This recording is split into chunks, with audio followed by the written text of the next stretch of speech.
From the beginning, Nazi leaders stated that their mission was to save Germany, a crusade to maintain what they called the purity of blood within the Reich. With that excuse, they set up an entire system to monitor the sexual lives of millions of people, as if they could decide who was worthy and who was not, simply based on whom they slept with. Much like what happened with the Inquisition centuries before, but in the middle of the 20th century, they delved deep into people's beds, scrutinizing everything they did, with whom they did it, and how they did it. They had strange and often contradictory ideas. On the one hand, they condoned things that seemed very liberal, but at the same time they rigorously dictated how a woman should behave in her home. What were in reality the sexual secrets that the Nazi regime tried to hide?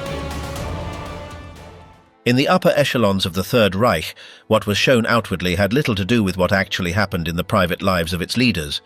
Adolf Hitler, for example, lived by a series of rules that he himself imposed down to the smallest detail, and he preferred to avoid any kind of emotional bond that implied closeness. His dealings with women were practically non-existent. He was never seen accompanied by any, and the few female names that came close to his inner circle remained outside the public narrative. His closest bond was with his niece Geli Raubal, with whom he shared a roof, outings, and a cohabitation that many described as strange due to the level of control he exerted over her. She could not go out without informing him, he checked her clothes, and any attempt to speak with other men ended in arguments. The cohabitation became unbearable and ended with Geli shot dead inside the apartment where they lived. It was said to be a suicide, but the details were never clarified. From then on, Hitler became even more withdrawn, erasing any trace of private life and meticulously guarding his image to the point that he did not even allow photos of himself with any woman to circulate. Something similar happened with Heinrich Himmler, who during his early years avoided any emotional contact and was convinced that staying away from sex strengthened the will. He did not have his first intimate experience until he was past 28, and yet he was the one who promoted norms regarding the sexual lives of millions of people. His personal situation seemed to take a back seat to the plan he was trying to impose on the rest. The curious thing is that during his political rise, he looked to Ernst Röhm, head of the SA, an openly homosexual man who held key positions in the early days of Nazism, as a reference. Röhm and Himmler worked together for years, and although his presence was initially accepted, when the party decided to eliminate those who could be troublesome, Himmler aligned himself with those who called for his execution. After the purge, he hardened his discourse and began to promote tougher measures against men who showed that inclination. Bars were closed, those with behaviors deemed suspicious began to be monitored, and a campaign was launched to eliminate any type of affection between people of the same sex within the state system. While that was happening, Hitler continued to hide his emotional life. Eva Braun was the woman who was by his side the longest, but always out of the spotlight. She did not appear in public ceremonies, had no position in the party, and lived practically isolated. For years, her existence was not publicly acknowledged, and only in the last moments, when everything was already lost, did he agree to marry her a few hours before dying. Before that, any reference to their relationship was kept out of official archives or images. Anything that could leave a clue about his love life was eliminated. The Gestapo ensured that nothing about his privacy was leaked, and if anyone spoke too much, they disappeared from the circle. But it wasn't just Himmler who applied those policies. Joseph Goebbels also had a home life that clashed with his image as an exemplary husband. He was married to Magda, with whom he had several children, but that didn't stop him from frequenting other women during the years of conflict. His wife knew, but maintained the facade of a traditional family. His affairs were known to many within the regime, but the subject was not mentioned. Magda even sought to get closer to figures in Hitler's circle, trying to find spaces of power that were not normally allowed to women. Despite that, she was never given a real role in important decisions. She and the others were assigned minor tasks, such as hostesses, event organizers, or decorative figures at public events. The party's message was clear: women should stay at home, have children, support their husbands, and not get involved in political matters. Martin Bormann, on the other hand, led a life completely different from what the regime claimed to promote. His relationship with Gerda, his wife, included explicit agreements for him to be with other women. She not only accepted it, but shared ideas like legalizing polygamy if it helped increase the number of births. In the letters they sent each other, They talked about how to organize the year so that he could have offspring with several partners. Gerda, who had 9 children in 13 years, even suggested that the fittest Aryan men should be able to reproduce with different women at the same time as part of a population strategy. Although these proposals were not formalized, they circulated among party leaders and were discussed in closed meetings. Simultaneously with maintaining that secrecy, programs like Lebensborn were launched, where racially suitable women were chosen to have children with SS members. In these centers, no emotional relationship was required. The goal was to ensure the reproduction of what they called the ideal race. Babies were born in controlled environments, and mothers stayed there until they recovered. Afterwards, it was evaluated whether they could repeat the process with other officers. These spaces were advertised as assistants for single mothers, but in reality, they functioned as factories for future combatants. There was never any talk of love, partnership, or private life. Everything revolved around the biological role that each person could fulfill for the state. This logic also influenced the regime's decisions. Laws were approved that restricted women's entry to universities. They were denied the right to hold important positions, and their role was limited to raising children, caring for the home, and accompanying their husbands. Those who tried to train or work in other areas were sidelined. At most, they could join auxiliary party groups, but without real power. Meanwhile, the system's leaders enjoyed benefits, traveled with their hidden partners, and made decisions in the name of a morality they did not even respect in their daily lives. All of that stemmed from a contradiction that was never resolved. On the one hand, the official message repeated the ideal of order, purity, and a structured family. On the other hand, in private, the protagonists of that plan did as they pleased, as long as it did not affect their public image. And in the midst of that hypocrisy, women were relegated to secondary roles, used only when they served the interests of those in power. Everything else was excluded. The few who managed to stay close to the command circle did so because they knew how to move carefully. Leni Riefenstahl, for example, was not there because she was anyone's partner, but because of what she contributed as a director. Her work was key to raising the visual aesthetic of the system, from large rallies to parades. Her closeness to Hitler was not romantic, but neither was it distant. She had access to places where almost no one could enter, which made her an uncomfortable figure for certain high-ranking officials. Even so, she never held any official position, nor was she allowed to give her opinion on decisions. She remained in an ambiguous zone, useful for whatever was needed, but without her own voice. Meanwhile, in the concentration camps, sex followed a different logic. There was no room for genuine bonds or emotions. Interactions were marked by fear, imposition, and total inequality. Some leaders arranged encounters with female prisoners forced into physical contact as part of the daily operation of the site. This was done without clear rules, but with the knowledge of those in charge. Brothels were set up within several centers, with established hours, entry lists, and medical checkups. Female internees were transferred from one place to another without the option to choose, and they were selected based on arbitrary criteria. It was a parallel structure set up under the excuse of maintaining discipline among the inmates or rewarding those who collaborated with the regime. But in practice, it was a constant network of exploitation validated by higher offices. Some of these places even became regulated. They were set up like ordinary boarding houses with tidy beds, clean sheets, and staff controlling entry. Men entered with a voucher, spent a few minutes, and left. Talking or asking questions was not allowed, and any gesture outside of what was permitted was prohibited. The women, mostly imprisoned for political or racial reasons, received no compensation. If they refused, they were sanctioned. If they fell ill, they were replaced. The number of affected women varied, and there is no precise count of how many went through this system. Control over bodies also extended to relationships between prisoners. Any kind of physical intimacy was completely prohibited, even if there was consent.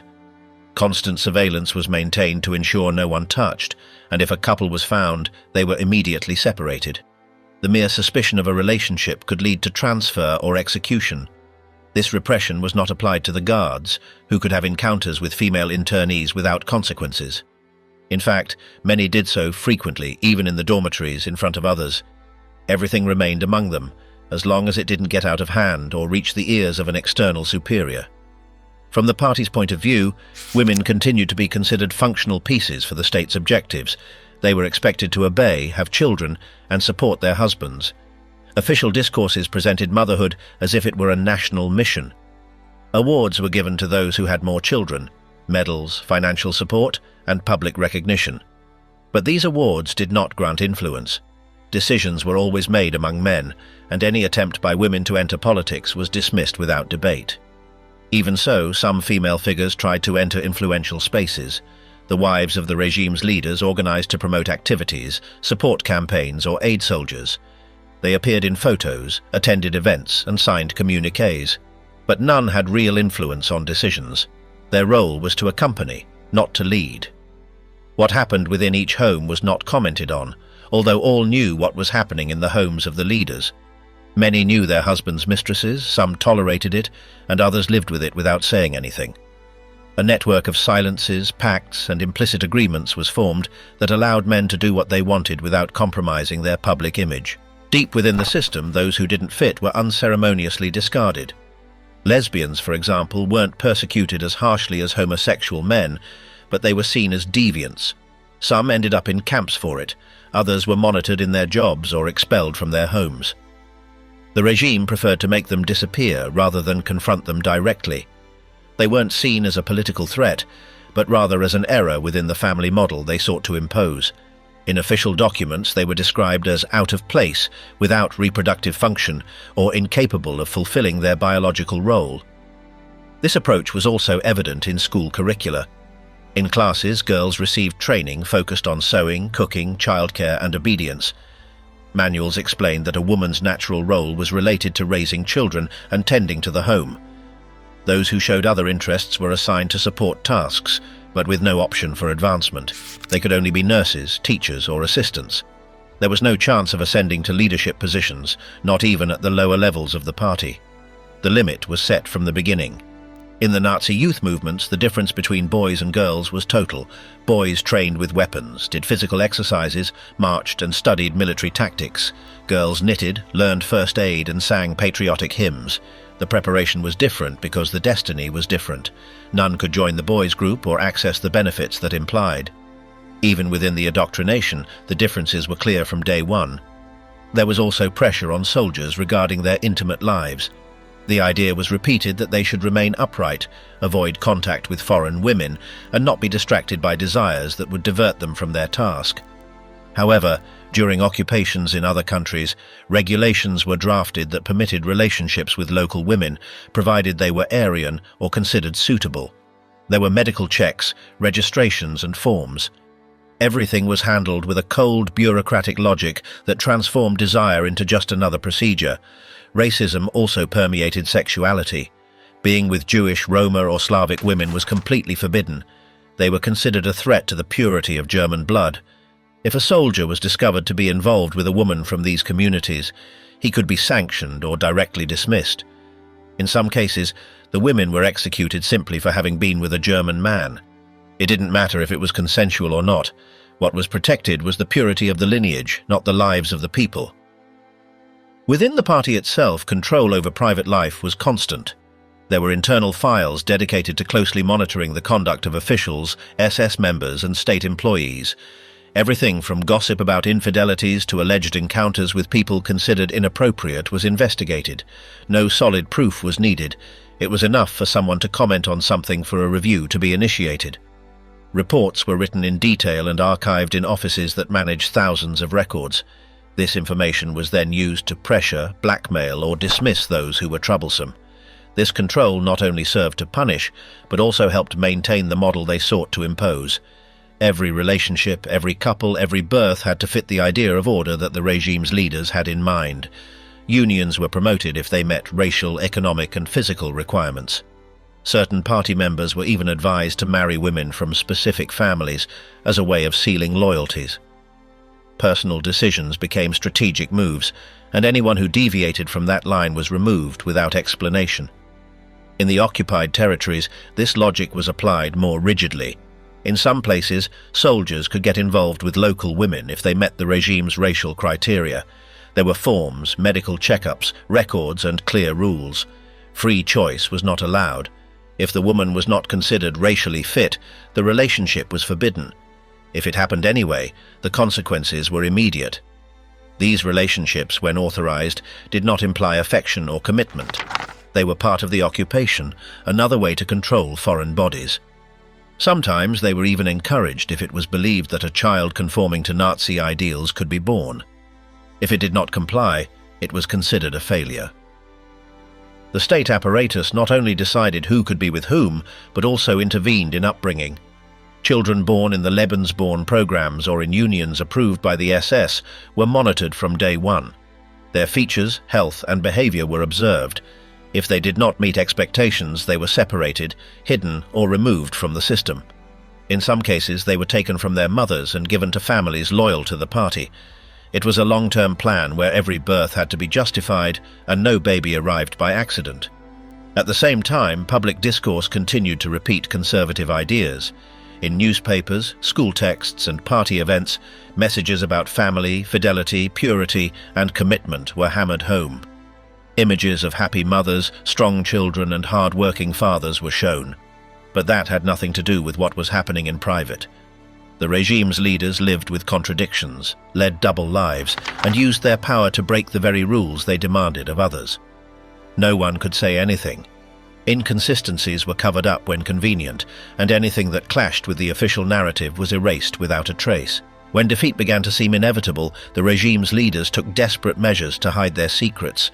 Many papers were burned, hundreds of folders disappeared from the archives, and orders were given to destroy documents with names, diagnoses, photos, and lists with data on private conduct. The same happened with the files of the reproduction plans, with reports on the forbidden relationships of party members, and with the data collected in the brothels set up in the camps. Everything that could show that the regime's morality was pure theater was eliminated as soon as there was an opportunity.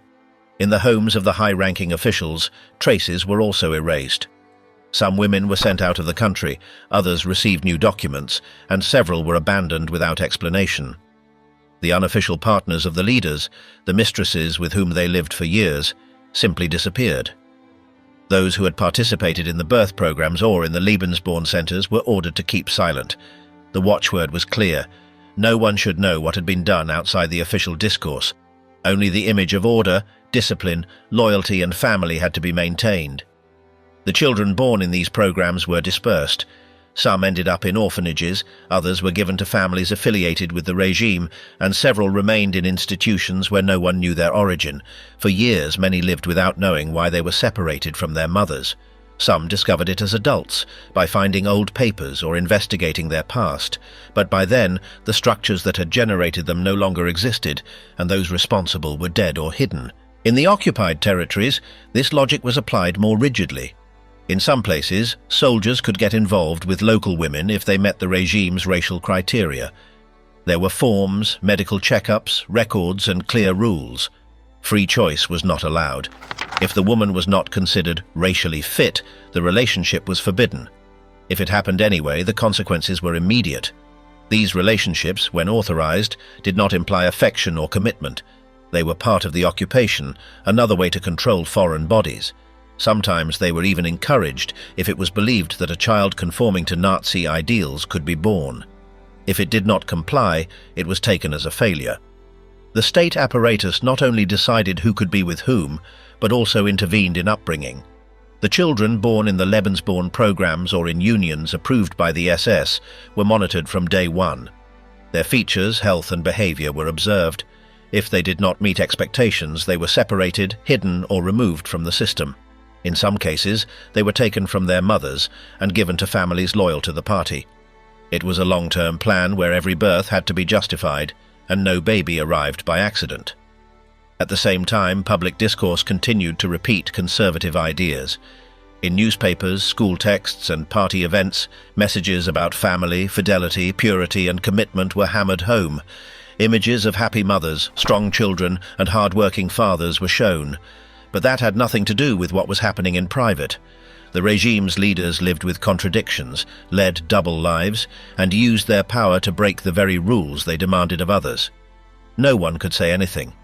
Inconsistencies were covered up when convenient, and anything that clashed with the official narrative was erased without a trace. When defeat began to seem inevitable, the regime's leaders took desperate measures to hide their secrets. Many papers were burned, hundreds of folders disappeared from the archives, and orders were given to destroy documents with names, diagnoses, photos, and lists with data on private conduct. The same happened with the files of the reproduction plans, with reports on the forbidden relationships of party members, and with the data collected in the brothels set up in the camps. Everything that could show that the regime's morality was pure theatre was eliminated as soon as there was an opportunity. In the homes of the high-ranking officials, traces were also erased. Some women were sent out of the country, others received new documents, and several were abandoned without explanation. The unofficial partners of the leaders, the mistresses with whom they lived for years, simply disappeared. Those who had participated in the birth programs or in the Lebensborn centers were ordered to keep silent. The watchword was clear: no one should know what had been done outside the official discourse. Only the image of order, discipline, loyalty and family had to be maintained. The children born in these programs were dispersed. Some ended up in orphanages, others were given to families affiliated with the regime, and several remained in institutions where no one knew their origin. For years, many lived without knowing why they were separated from their mothers. Some discovered it as adults, by finding old papers or investigating their past. But by then, the structures that had generated them already no longer existed, and the responsible parties were dead or hidden. After the collapse, Allied tribunals began to review the regime's crimes, but the main focus was on the massacres, extermination camps, and war planning. The entire system of sexual control remained in the background. Brothels within the camps were barely mentioned in some proceedings, and reproduction programs almost never appeared in the accusations. Most of the affected women did not testify, some out of fear, others because they were no longer alive, and many because they knew no one would listen to them. In official investigations, these issues were relegated to minimal notes. The men who participated in this apparatus also did not face consequences. Many re-entered normal life, obtained positions in businesses or public offices, and were never singled out for what they had done during the conflict. The papers implicating them had been destroyed, witnesses were dead or had disappeared, and no law existed to prosecute them for these acts. In most situations, they were not even interrogated. Over time, some surviving archives came to light. Some were found in offices of occupied countries, others emerged from cross-referencing military records. This allowed for the reconstruction of parts of what had happened, but the pieces never fully fit together. Data, names, and key moments were missing. Many documents were incomplete or had been altered. Despite this, it was possible to grasp the true magnitude of that mechanism, the level of control exerted over the private lives of millions of people, and how the regime's leaders used it as another way to impose their power. In Germany, for many years, this issue was completely avoided. The country's reconstruction focused on other problems, and sexual abuses committed under Nazism remained off the radar. They were not mentioned in official acts, were not in manuals, nor were they included in commemorative speeches. Only a few scholars dared to investigate this, and they did so with scattered papers and isolated testimonies. It was a long process, full of obstacles, marked by the silence of those who did not want to stir up that past. Over time, stories began to emerge of women forced to work in camp brothels, of children born in Lebensborn who sought their mothers, and of former soldiers who admitted to having enjoyed sexual privileges due to their rank. These accounts appeared in books, interviews, or documentaries, but always partially. There was never a collective trial or a complete review of these abuses. The regime had already fallen, the main culprits were gone, and most victims had learned to keep silent. Today, part of this information is scattered in military archives, in Allied intelligence reports, or in documents that survived by chance. The traditional narrative about Nazism almost never touches on these topics. It talks about ideology, battles, and political decisions, but avoids delving into what happened in the private lives of those in power. However, the data is there, written on hard papers that recount planned births, forced relationships, constant controls, and hidden benefits. The public history was constructed with speeches and flags, but the other occurred in closed rooms, guarded clinics, and spaces where no one entered without authorization. The gap between what was proclaimed and what truly happened remained from beginning to end.